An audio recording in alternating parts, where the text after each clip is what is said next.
કચ્છનો ઉચ્ચાર સાંભળતા જ મનમાં ગુંજે છે એક જ નામ, કચ્છજી ધરતી જો કાળો નાગ, જેસલ જાડેજો અને સતી તોરલનો. જય માતાજી બધાને. 100 કાન્યો કચ્છની માં 99મા એપિસોડમાં આપણે આવ્યા છીએ આજે કચ્છના ઐતિહાસિક શહેર અંજારમાં, જે આવેલી છે સતી તોરલ અને જેસલ જાડેજાની સમાધિઓ, અને તેમની સાથે જોડાયેલો છે એક અદ્ભુત રહસ્ય.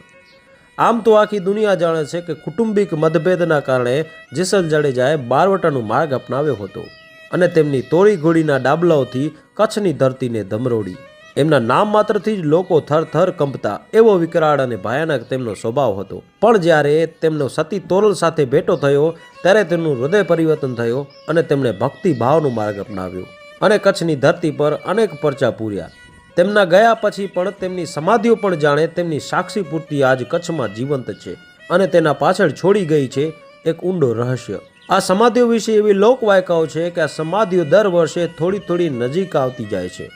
આ મંદિરના પ્રાંગણમાં જેસલ જાડેજાની પ્રિય તોરી ઘોડીની પણ સમાધિ આવેલી છે અને આ સ્થાન ખાસ પ્રખ્યાત છે તો અહીં મળતા કચ્છી બનાવટના હથિયારો માટે. આજે તમે જેસલ જાડેજા અને સતી તોરલના મંદિરે દર્શન કરીને બજારમાં નીકળો તો તમને કટાર, સૂડી, તલવાર, ભાલો, બંદૂક જેવી અનેક પ્રકારની સ્થાનિક બનાવટના હથિયારો જોવા મળે છે.